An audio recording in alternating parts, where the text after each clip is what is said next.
क्या माँ, आप रोज रोज वही दाल चावल और आलू की भुजिया बना देती हो। हमारा घर भी अजीब है, यहाँ दाल चावल और आलू भुजिया के अलावा तो कुछ बनता ही नहीं है। अब बेटा घर में जो है वही बनेगा ना, और धीरे बोलो, अगर तुम्हारी दादी ने सुन लिया तो खामखा घर सिर पर उठा लेंगी। माँ मैं नहीं खाने वाली, मैं अपनी सहेली के साथ बाहर खेलने जा रही हूँ। इतना बोलकर पिंकी वहाँ से चली जाती है। सुनीता पिंकी को देख उदास हो जाती है और खुद से कहती है, सही बात है, इस घर में दाल चावल और आलू की भुजिया के अलावा दूसरी कोई चीज बनती ही नहीं है। ऐसे में बच्चे का नाराज होना तो जायज है। काश इस घर में किसी को ये समझ आता कि हमारा भी दाल चावल के अलावा और बहुत सी चीजें खाने का मन करता है। सुनीता खुद से ये बात बोल ही रही होती है कि इतने में उसकी सास आशा वहाँ आती है और अपनी बहू को इस तरह खुद से बड़बड़ाते हुए देखती है। क्या हुआ बहू, देख रही हूँ काफी देर से बड़बड़ा रही है, किसी बात पर गुस्सा आ रहा है क्या तुझे? नहीं माँ जी, मुझे किसी बात पर गुस्सा नहीं है, मैं तो बस पिंकी पर गुस्सा कर रही थी। वो कह रही थी कि हम रोज रोज दाल चावल बना देते हैं। अब उसे कौन समझाए कि इस घर में उसके और मेरे अलावा बाकी सभी को दाल चावल और आलू की भुजिया बहुत पसंद है। सुनीता अपनी सास आशा की बात सुनकर थोड़ा हिचकिचाती है। वो जानती है कि उसकी सास को दाल चावल से कितना लगाव है। वहीं आशा जब अपनी बहू की ये बात सुनती है और रसोई के पतीले में झांक कर देखती है, अरे बहू, पिंकी अभी बच्ची है, उसे क्या पता कि दाल चावल खाने के क्या फायदे हैं। हल्का खाना होता है, पेट ठीक रहता है, और वैसे भी तेरे ससुर जी को तो आलू की भुजिया के बिना निवाला गले से नीचे नहीं उतरता। अब एक बच्ची की वजह से क्या सबका स्वाद बदल दे? माँ जी मैं मना नहीं कर रही, पर रोज रोज वही खाकर बच्चे उब जाते हैं। पिंकी तो आज बिना खाए ही खेलने चली गई। मुझे डर है कि कहीं बाहर का कुछ गंदा मंदा न खा ले। चली गई तो चली गई, भूख लगेगी तो अपने आप भागते हुए आएगी। तू फालतू की चिंता मत कर। और सुन, शाम को चाय के साथ भी थोड़े आलू उबाल लेना। गर्मा गर्म भुजिया और चाय का मजा ही कुछ और है। सुनीता मन मार कर रह जाती है और मन ही मन सोचती है कि इस घर में कभी बदलाव नहीं आएगा। तभी बाहर एक ऑटो आकर रुकता है।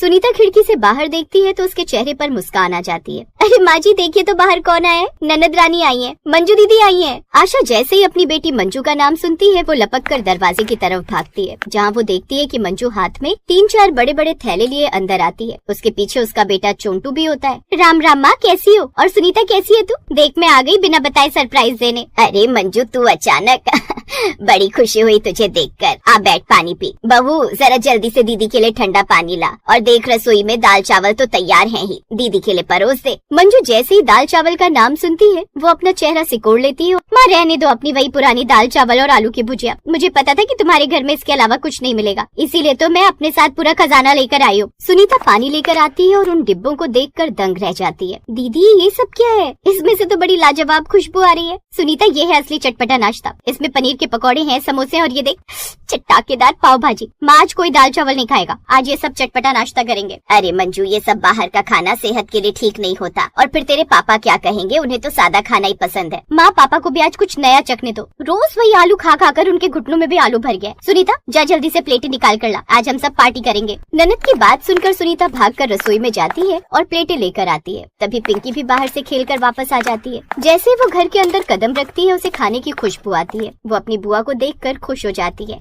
बुआ आप आ गई, और ये क्या? समोसे, पनीर पकौड़े। क्या आज हमारे घर में दाल चावल की छुट्टी हो गई? हाँ मेरी लाडो, आज कोई दाल चावल नहीं बनेगा, आज तेरी बुआ तेरे लिए तेरी पसंद का नाश्ता लाई है। पिंकी खुशी से उछल पड़ती है और चोंटू के साथ मिलकर पकौड़े खाने लगती है। पर आशा अभी भी थोड़ी हिचकिचा रही होती है, पर समोसों की खुशबू उसे भी अंदर तक हिला रही होती है। माँ तू क्या देख रही है? एक बार ये पनीर पकौड़ा खाकर तो देख। अरे खा ले, कुछ नहीं होता। बेटी की बात सुनकर आशा एक छोटा सा टुकड़ा तोड़कर मुंह में डालती है। स्वाद चखते ही उसके चेहरे के भाव बदल जाते हैं। उसे लगता है कि वाकई वो बहुत दिनों से एक ही जैसा खाना खाकर ऊब चुकी थी।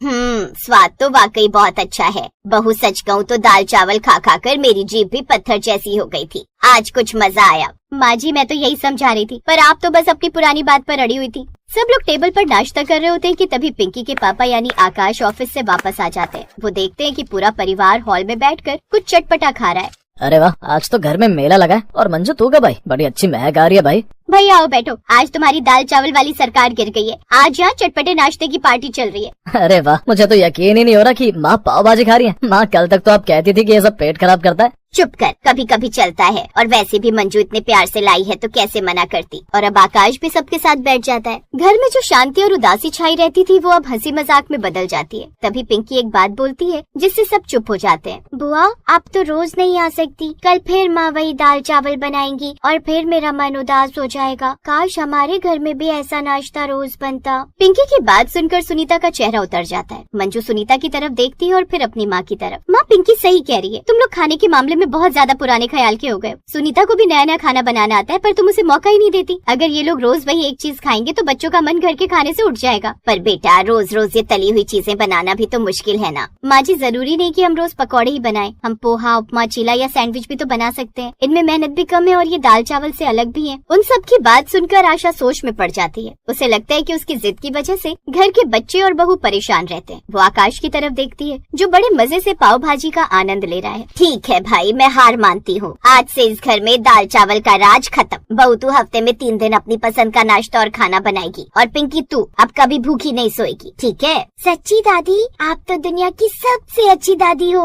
इस तरह सभी लोग बुआ जी के लाए हुए नाश्ते को मजे से खाते हैं और बुआ जी ने बड़ी ही आसानी से सुनीता के घर की प्रॉब्लम ठीक कर दी थी। अब सभी लोग खाकर जब अपने कमरे में जाते हैं तो सुनीता मंजू से बोलती है, दीदी आपका बहुत बहुत शुक्रिया। आपकी वजह से आज हमारे घर का वही पुराना रिवाज बदल गया है। सच में मैं बहुत खुश हूँ। अब ज्यादा भावुक मत हो पागल। कैसी है? सच कहूँ तो इसीलिए मैं यहाँ आई और ये सब चीज बदलने की कोशिश की, और देख मेरी तरकीब काम आ गई। इस तरह दोनों ननद भाभी एक दूसरे के गले लग जाते हैं।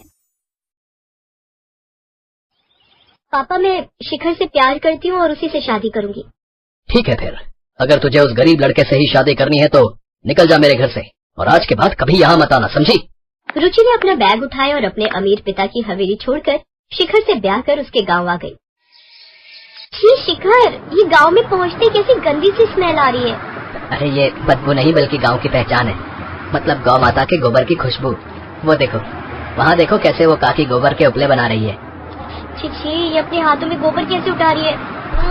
ये गाय की पोटी को हाथ से कौन छूता है? ये गांव के लोग कितने गंदे हैं।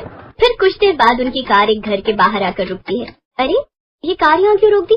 डार्लिंग, यही तो तुम्हारा ससुराल है, चलो उतरो।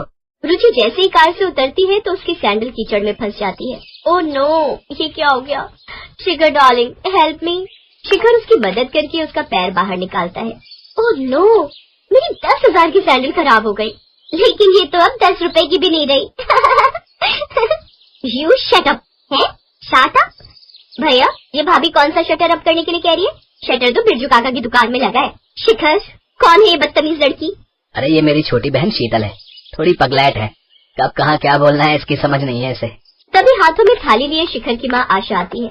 आओ आओ मेरी शहरी सुंदर बहू, अंदर आओ, तेरे ससुराल में तेरा स्वागत है। कुछ ही देर में सारे गांव में ये बात पता चल जाती है कि शिखर कोई शहरी बहू लाया है। अगले दिन गांव की कुछ औरतें उसकी मुंह दिखाई के लिए आती हैं। रुचि बहू, बाहर आ जाओ, मुंह दिखाई के लिए गांव की औरतें आ गई हैं। रुचि शॉर्ट ड्रेस पहनकर बाहर आती है। अरे आशा बहन, इसकी मुंह दिखाई है या टांग दिखाई? इसके मुंह से ज्यादा तो इसकी टांगे दिख रही हैं। पहले पता होता टांग दिखाई है तो इसकी टांगे ढकने के लिए तोहफे में कोई कपड़ा ले आते। अब मुंह दिखाई हो बहन या फिर टांग दिखाई, सच तो ये है कि दिख सब कुछ ही रहा है। जितनी इसकी टांगे गोरी है ना, इतना गोरा तो तुम सबका मुंह भी नहीं है। अब जो काम करने आई हो वो करो। और बहू, ये दर्जी मुए ने जरूर तुम्हारा आधा कपड़ा बचा लिया होगा, तभी तो इतनी छोटी सी फ्रॉक सिल दी है। कोई बात नहीं, फिलहाल तो ये चुन्नी सर पर ओढ़ ले और फिर कल से साड़ी ही पहनना। फिर सब उसकी मुंह दिखाई करती हैं और वहाँ से चली जाती है। तभी आशा अपनी बहू से, बहू इससे बड़े कपड़े तो मेरी गोरा पहनती है। कौन गोरा माँ जी? हमारी बच्चिया, अभी कुछ दिन पहले ही जन्म लिया है उसने। माँ जी, ये डिजाइनर कपड़े और इसे कोई दर्जी नहीं सिलता, बल्कि फैशन डिजाइनर बनाता है, और आगे से मेरी तुलना उस बच्चिया से नहीं करना। ये कहकर रुचि अपने कमरे में चली जाती है। शाम को रुचि अपने हील्स हर जगह ढूंढती है, लेकिन वो उसे कहीं नहीं मिलती। उफ, न जाने कहाँ चली गई, यही तो रखी थी। क्या हुआ रुचि, क्या ढूंढ रही हो? वो मेरी रेड वाली हील्स नहीं मिल रही हैं, कल ही निकाली थी बैग से, पता नहीं कहाँ गई। भाभी, पहले ये बताओ वो कितने की थी?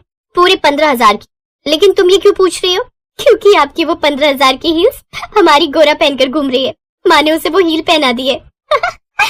रुचि, शिखर और शीतल बाहर आते हैं तो गोरा हील पहने खड़ी थी। ओह गॉड, मेरी 15,000 की हील्स का सत्यानाश कर दिया।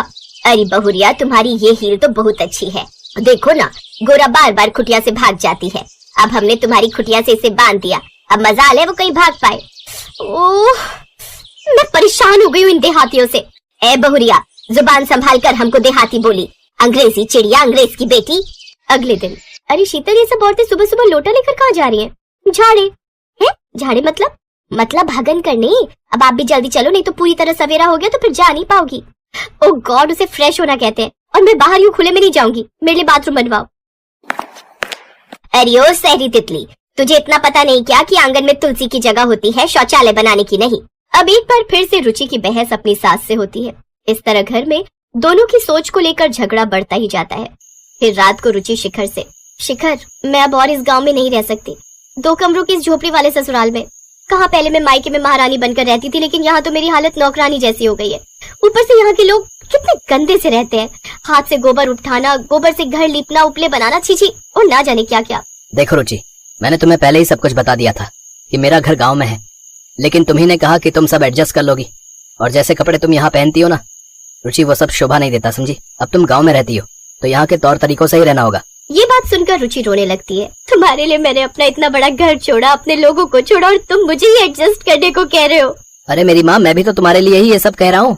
क्या मतलब? मतलब ये कि मेरे परदादा की एक बहुत बड़ी और पुरानी हवेली है जो कि माँ ने रेंट पर दे रखी है, और वहाँ से हर महीने किराया आता है। क्या हवेली? तो फिर हम वहाँ क्यों नहीं रह सकते हैं? रह सकते हैं, लेकिन उसके लिए हमें माँ को खुश करना होगा, और इसका एक ही तरीका है। जरा अपने कान इधर लाओ। शिखर रुचि के कानों में कुछ कहता है। फिर रुचि पहले तो उसकी बात मानने के लिए मना कर देती है, लेकिन बाद में मान जाती है। अगले दिन से रुचि वेस्टर्न कपड़े छोड़ साड़ी पहन लेती है और अपनी सास के पांव छूती है। ये देख आशा बहुत खुश होती है। वाह वाह वाह, कितनी प्यारी लग रही है। बिल्कुल ठीक कहते हैं लोग, भारतीय नारी की असली खूबसूरती तो साड़ी में ही झलकती है। थैंक यू माँ जी।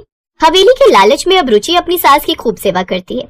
वो उनको खुश करने के लिए चूल्हे पर खाना बनाती है, गाय का दूध निकालना सीखती है और झाड़ा करने खेतों में लोटा लेकर जाती।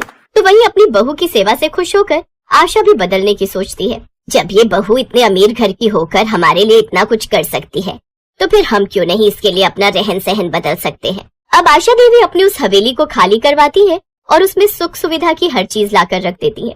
उसमें मॉड्यूलर किचन बनवा देती है, साथ ही शौचालय भी, जिससे उसकी बहू को कोई परेशानी ना हो। ये देख रुचि भी बहुत खुश होती है। कुछ समय बाद वो गांव में एक डेयरी फर्म का बिजनेस खोल लेते हैं और उनका ये बिजनेस खूब चलने लगता है। अब वो गांव में रहकर ही अच्छे खासे पैसे कमाने लगते हैं और खुशी खुशी रहने लगते हैं।